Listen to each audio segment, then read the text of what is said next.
समाज को सुधारो, अपने घर को सुधारो, अपने बच्चों को सुधारो, उनको बर्बाद मत करो। एक बेटी दो घर को जोड़ती है। जिस दिन विवाह होकर के जाता है बेटी, जाती है ससुराल में, तो हम क्या हो जाते हैं, दशरथ जी ने जनक जी के पैर पकड़ लिए।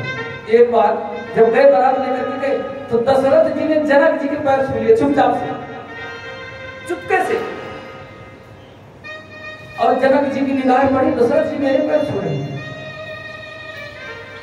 पकड़ लिया। महाराज ऐसा अनर्थ तो मत कीजिए,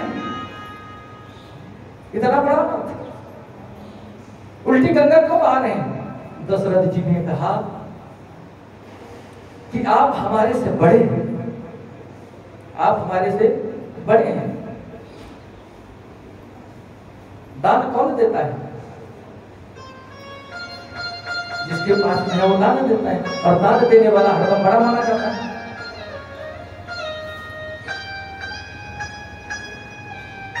तो कभी भी हमें अपने लड़की का घर तोड़ना नहीं चाहिए, उसको बसाना चाहिए। जिस दिन लड़की की विदाई होकर के जाती है, तो हमारा सीना जो है तो ऐसा चौड़ा हो जाता है। क्यों चौड़ा हो जाता है? कि आज हमारे बेटी का विवाह हुआ है, आगे संतान होगी, आगे वो बढ़ेगी, उसका परिवार बढ़ेगा, उसका घर बढ़ेगा। विवाह के समय में, विदाई के समय में हमको जरूर थोड़ा सा दुख होता है, क्योंकि हमने उसको पाला है। हमारे घर में जिस दिन बहू आती है, उस दिन भी हमको अच्छा लगता है कि हमारे घर में बहू आई है। अब वो बहू अगर सम्मान ना करे, माता पिता का, सास ससुर का अगर सम्मान ना करे, तो क्या होगा? घर बर्बाद होगा, सही होगा। इसलिए कभी भी हमको अपने बेटियों, पढ़ाई के पीछे हम लोग इतना ज्यादा व्यस्त हो गए हैं। एक तो अंग्रेजों ने हमें बर्बाद कर दिया,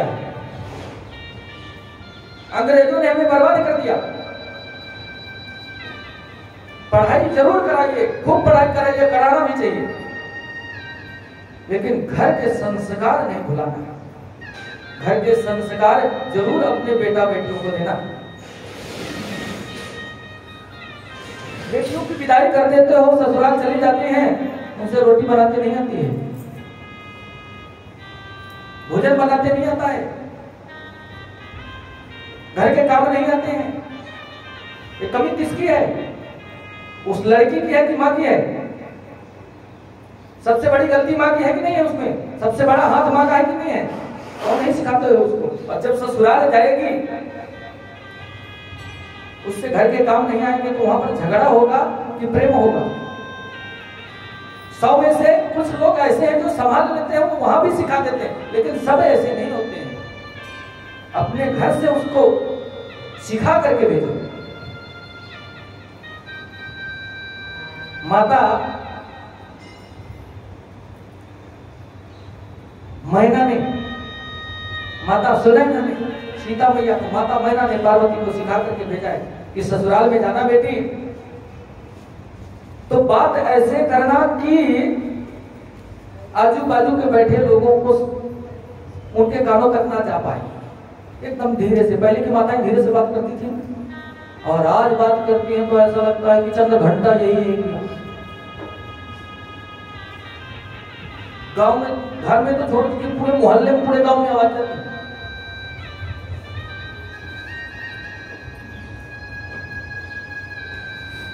एक मां, अगर आपका पिता कभी अपशब्द बोल देता है, डांट देता है, बच्चों को मार भी देता है, उल्टा जवाब देते हो उसको, सही सही बताना, उल्टा जवाब कभी देते हो उसको?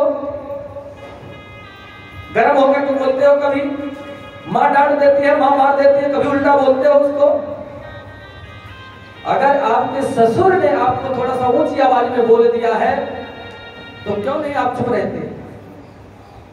क्यों आप उससे बड़ी आवाज निकाल रहे हो? एक शब्द ससुर बोलता है, एक शब्द सास बोलती है, तो आप 10 शब्द बोलते हो उसको। क्यों बोलते हो? क्या वो आपका पिता नहीं है? क्या वो आपकी मां नहीं है?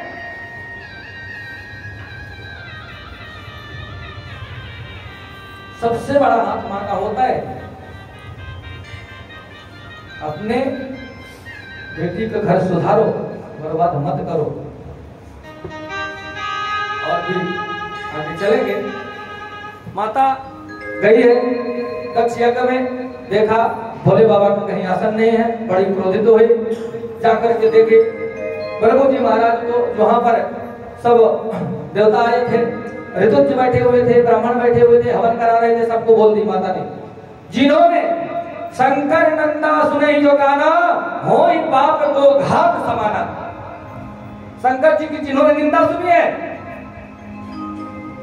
तुरंत उड़ करके यहां से चले जाए, यहां पर बहुत बड़ा अनिष्ट होने वाला है। कुछ तो भाग गए वहां से, कुछ डटे रहे। मैया ने दक्षिणाग्नि में जाकर के, दक्षिण कुंड के बाजू में जाकर के बैठ गई। और कुछ प्रवक्ता ऐसे भी बताते हैं कि माता सती यज्ञ कुंड में जल करके भस्म हुई। कुछ प्रवक्ता ऐसे बताते हैं, लेकिन उसको अग्नि कुंड में जलने की आवश्यकता ही नहीं है, वो तो स्वयं ही अग्नि है। माता पार्वती आसन लगा करके बैठी है, पद्मासन में बैठ करके श्वास को ऊपर चढ़ाया ब्रह्मांड में और पूरे शरीर को भस्म कर दिया। नंदी भृंगी जो गए थे साथ में, उन्होंने यज्ञ विध्वंस कर दिया और मारना काटना चालू कर दिया। उधर जो प्रभु जी महाराज थे, उन्होंने शांत कराया। ये जाकर के बताई भोले बाबा से, भोले बाबा को क्रोध आया। भोले बाबा ने अपनी जटा से एक बाल को उखाड़ा, एक केस को उखाड़ा और एक शिला से पटक दिया। उसमें से वीरभद्र तैयार हो गए। भयंकर विकराल रूप धारण करके शिव जी के जैसा ही एक पुरुष प्रकट हुआ। उसमें से बड़ी बड़ी लाल लाल आंखें, शिव जी के जैसा ही भयंकर पुरुष प्रकट हुआ। कहिए क्या करना है, आपने आह्वान किस लिए किया है? भोले बाबा ने कहा, जाओ दक्ष के यज्ञ में और पूरा विध्वंस करो। दक्ष के यज्ञ में पहुंचे वीरभद्र शिव जी की सेना के साथ में, वहां पर पूरा यज्ञ विध्वंस कर दिया। जो प्रजापति दक्ष हैं, उनका सर धड़ से अलग कर दिया और अग्नि कुंड में डाल दिया। बड़ी खलबली मच गई। सब देवता जाकर के भोले बाबा के शरण में पहुंचे, भोले बाबा से प्रार्थना किए। भोले बाबा ने उस यज्ञ को सफल बनाया। इतना विस्तार से नहीं बता पाएंगे क्योंकि समय ज्यादा चल रहा है, तो समय के लिए हमें पहले ही बता दिया गया है। तो आगे भगवान ने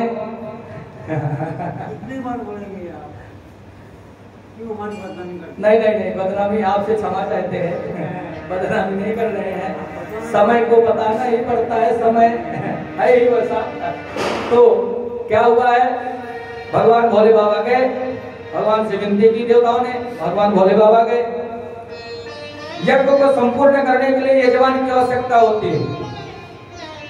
यजमान होना चाहिए कि नहीं? बिना यजमान के यज्ञ पूर्ण कभी नहीं होता है।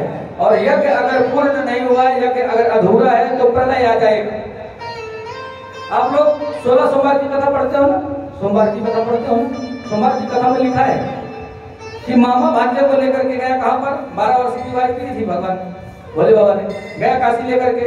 वहां पर 12 वर्ष की आयु पूरी हुई और मामा जब 12 वर्ष की आयु पूरी हुई तो भांजा कहता है कि मामा आज मेरा सर दर्द कर रहा है, मैं स्कूल नहीं जाऊंगा। मामा कहता है कि तू लेट जा।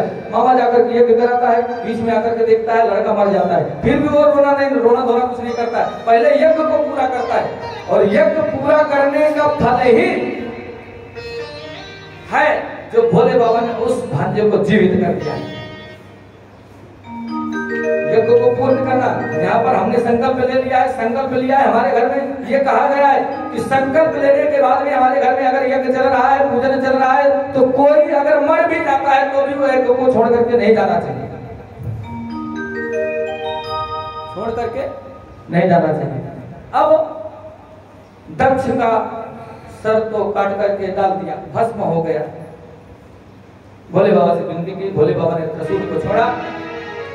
जब जिसका भी सर पहले मिल जाएगा, जो भी मिल जाएगा, जीव जंतु रहे, कोई भी प्राणी रहे, उसको लेकर के आएगा, उसी को लगा देंगे।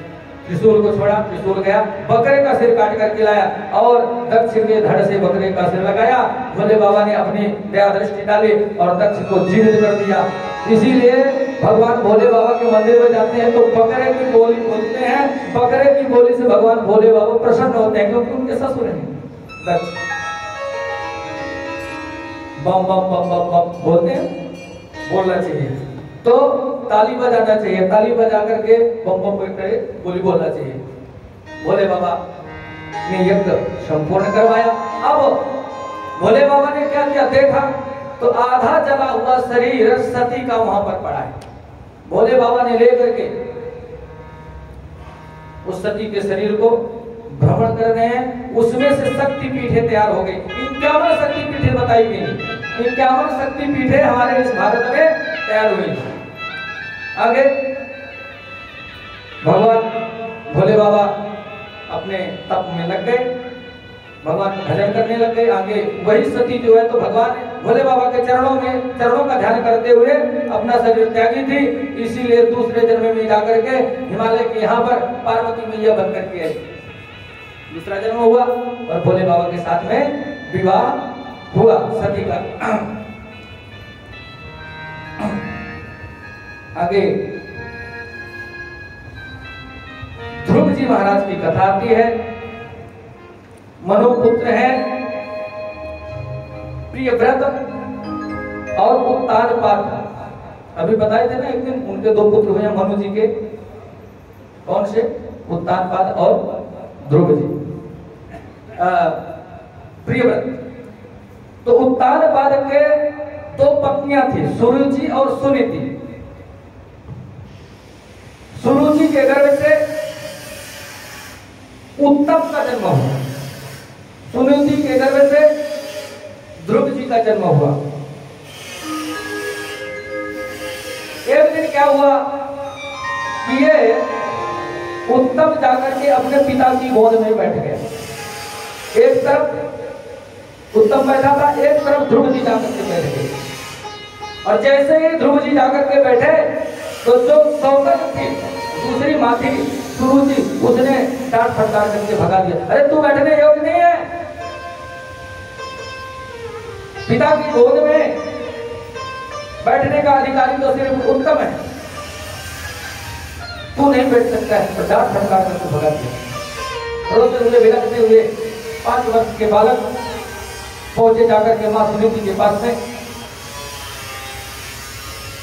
सुनीति ने एक छोटी सी मूर्ति रखी थी, यही जो गोपाल जी की मूर्ति रखी है ना सामने में, ऐसी मूर्ति रखी हुई है। और सुनीति हरदम अपने बेटे को बताया करती थी कि बेटा भगवान का भजन कर। सुरुचि सुनीति से बैठ कर भगवान का भजन कर, भगवान हमारे कष्ट दूर कर सकते।